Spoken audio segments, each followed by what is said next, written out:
എന്തായാലും ഇസ്രയേലും ഇറാനും തമ്മിലുള്ള യുദ്ധത്തിൽ അമേരിക്ക നേരിട്ട് ഇടപെടുകയും അവരുടെ 3 അണുവായുധ കേന്ദ്രങ്ങൾ തകർക്കുകയും ചെയ്തു എന്നുള്ള അവകാശവാദം ഒരുപക്ഷെ ലോകത്ത് ആശങ്കയുടെ കരിമ്പടം വീഴ്ത്തി എന്നുള്ള കാര്യത്തിൽ സംശയമില്ല.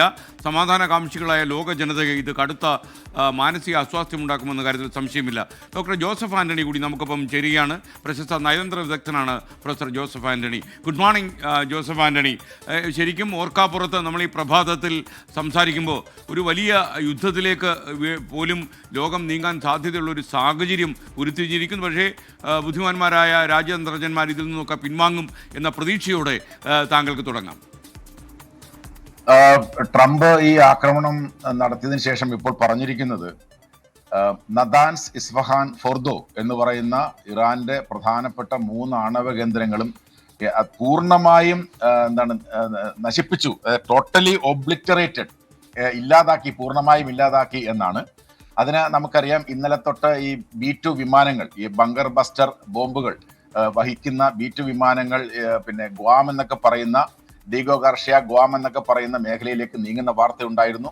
അദ്ദേഹം പറഞ്ഞിരുന്നത് 2 ആഴ്ച ഞാൻ സമയം കൊടുക്കും, സമാധാനം എങ്കിൽ അതിനുള്ള അവസരമാണ് എന്നൊക്കെയാണ് പറഞ്ഞിരുന്നതെങ്കിലും ഈ ബങ്കർ ബസ്റ്റിംഗ് ബോംബുകൾ വഹിക്കുന്ന വിമാനങ്ങൾ ഈ പ്രദേശത്തേക്ക് വരുന്നു. അതോടൊപ്പം തന്നെ അദ്ദേഹത്തിന്റെ ഈ വീക്കിലി വെക്കേഷൻ കട്ട് ഷോട്ട് ചെയ്തുകൊണ്ട് അദ്ദേഹം വാഷിംഗ്ടണിൽ തിരിച്ചെത്തുന്നു. ഇതൊക്കെ ചില സൂചനകൾ നൽകിയിരുന്നു. എങ്കിൽ പോലും നമുക്ക് ഇത് ആക്രമണം ഉണ്ടാകുമോ ഇല്ലയോ എന്ന് പറയാൻ കഴിയും. ഇതൊരു തയ്യാറെടുപ്പായിരിക്കാം എന്ന്, അല്ലെങ്കിൽ ഒരു പ്രഷർ ടാക്ടിക്സ് ആയിരിക്കാം എന്ന് കരുതിയിരുന്നു. നമുക്കറിയാം, പ്രസിഡന്റ് ട്രംപിന്റെ കാര്യത്തിൽ നമുക്ക് തീർച്ചയായിട്ടൊന്നും പറയാൻ കഴിയത്തില്ല. പക്ഷെ അദ്ദേഹം പറഞ്ഞിരിക്കുന്ന ഒരു പ്രധാനപ്പെട്ട കാര്യം, ഇത് ഞാൻ പൂർണ്ണമായും ഈ 3 ആണവ കേന്ദ്രങ്ങളെ നശിപ്പിച്ചിട്ടുണ്ട്, ഇനിയും കേന്ദ്രങ്ങൾ ഉണ്ട് എന്ന് ഞങ്ങൾക്കറിയാം, പക്ഷെ ഞങ്ങൾ അവയൊന്നും ആക്രമിച്ചിട്ടില്ല. സമാധാനത്തിലേക്ക് ഇറാൻ വന്നില്ലെങ്കിൽ അദ്ദേഹം പറഞ്ഞത്, പീസ് ഓർ ട്രാജഡി, നിങ്ങൾക്ക് സമാധാനത്തിനുള്ള അവസരമുണ്ട്, അല്ലെങ്കിൽ നിങ്ങൾക്ക് വീണ്ടും ദുരന്തമായിരിക്കാം ഉണ്ടാവുക എന്ന് പറയുന്ന തരത്തിലുള്ള ഒരു പ്രഖ്യാപനമാണ് അദ്ദേഹം നടത്തിയിരിക്കുന്നത്. ബെഞ്ചമിൻ നെതന്യാഹു അദ്ദേഹത്തെ പ്രശംസിക്കുകയും കൺഗ്രാജുലേറ്റ് ചെയ്യുകയും ചെയ്തുകൊണ്ട് പറഞ്ഞിട്ടുള്ളത് ഒരു പുതിയ ചരിത്രം അദ്ദേഹം ഈ ആക്രമണത്തിലൂടെ സൃഷ്ടിച്ചിരിക്കുന്നു എന്നാണ്. അപ്പോൾ ഇവിടെ നമ്മളുടെ ആശങ്ക ഉണ്ടാക്കുന്ന ഒരു കാര്യം, നേരത്തെ തന്നെ ഇറാൻ പറഞ്ഞിരുന്നു, ഞങ്ങളെ ഏതെങ്കിലും തരത്തിൽ അമേരിക്ക ആക്രമിച്ചാൽ അമേരിക്കയുടെ ഈ പശ്ചിമേഷ്യയിലുള്ള സൈനിക കേന്ദ്രങ്ങൾ, അത് ഖത്തറിലും ബഹ്റൈനിലും കുവൈറ്റിലും ഒക്കെയുള്ള സൈനിക കേന്ദ്രങ്ങളെ ഞങ്ങൾ ആക്രമിക്കും. നമുക്കറിയാം, 40,000-ഓളം സൈനികർ, അമേരിക്കൻ സൈനികർ 19 ഈ പശ്ചിമേഷ്യയിലെ 19 സൈനിക കേന്ദ്രങ്ങളിലായിട്ടുണ്ട്. അത് ആക്രമിക്കുന്ന ഒരു അവസ്ഥ വന്നു കഴിഞ്ഞാൽ തീർച്ചയായിട്ടും ഇന്ത്യ ഉൾപ്പെടെയുള്ള രാജ്യങ്ങൾക്ക് അത് വളരെ വലിയ ഭീഷണിയായിരിക്കും. നമുക്ക് എല്ലാവർക്കും അറിയുന്ന പോലെ 90 ലക്ഷം ഇന്ത്യക്കാർ അവിടെ ജോലി ചെയ്യുന്നുണ്ട്. അതുപോലെ തന്നെ ഈ ആക്രമണം ഉണ്ടാവുന്ന ഘട്ടത്തിൽ അവർ പറഞ്ഞിരുന്നു, ഞങ്ങൾ ഈ ഹോർമുസ് കടലിടുക്ക് പ്രതിരോധിക്കുന്ന അവസ്ഥ വരും. നമുക്കറിയാം, ഈ മേഖലയിലൂടെയാണ് നമ്മൾ എണ്ണ ഇറക്കുമതി ചെയ്യുന്ന ഇന്ത്യ എന്ന് പറയുന്ന രാജ്യം, അതിലൂടെയാണ് നമ്മൾ എണ്ണ കൊണ്ടുവരേണ്ടത്. നമ്മുടെ പ്രവാസികളായിട്ടുള്ള $40 ബില്യൺ നമ്മുടെ പ്രവാസികൾ ഇന്ത്യയിലേക്ക് ഓരോ വർഷം അയക്കുന്നത്. അപ്പൊ സ്വാഭാവികമായിട്ടും ഇങ്ങനെയൊക്കെ ഉണ്ടാകുമ്പോൾ ഇന്ത്യയെ അത് ബാധിക്കും, ലോക സമാധാനത്തെ അത് ബാധിക്കും. കാരണം ഈ സ്ട്രൈറ്റ് ഓഫ് ഹോർമുസ് പോലെയുള്ള കടലിടുക്ക് അടയ്ക്കാൻ ഇറാൻ ശ്രമിച്ചു കഴിഞ്ഞാൽ സ്വാഭാവികമായിട്ടും മറ്റു രാജ്യങ്ങൾ അതിനകത്ത് ഇടപെടേണ്ട സ്ഥിതി വരും.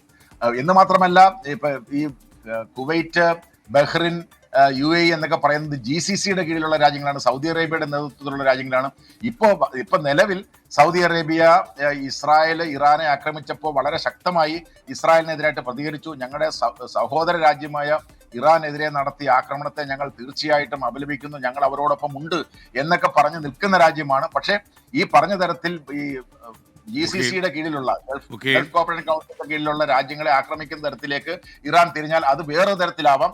എന്ന് മാത്രമല്ല, അമേരിക്ക കൂടി ശക്തമായി വരികയും വീണ്ടും ആക്രമണം നടത്താനുള്ള സാധ്യതയുമുണ്ട്. ഇതിപ്പോ സംഘർഷ കലുഷിതമായ അപകടകരമായ സാഹചര്യങ്ങളിലേക്ക് പോകുമോ എന്ന് ലോകം കാത്തിരിക്കുകയാണ്. അതിന് വേറൊരു കാരണം കൂടിയുണ്ട്. ഇപ്പോ ഇറാൻ പറയുന്നത്, ഞങ്ങൾ ഫോർദോയിൽ നിന്നും നദാൻസിൽ നിന്നും ഈ സ്ഥലങ്ങളിൽ നിന്ന്, ഇസ്ഫഹാനിൽ നിന്നുള്ള ഞങ്ങളുടെ എൻറിച്ച്ഡ് യുറേനിയം ഞങ്ങൾ കുറച്ചുകൂടെ സുരക്ഷിതമായ സ്ഥലങ്ങളിലേക്ക് നേരത്തെ തന്നെ മാറ്റിയിരുന്നു എന്ന വാർത്ത വരുന്നുണ്ട്.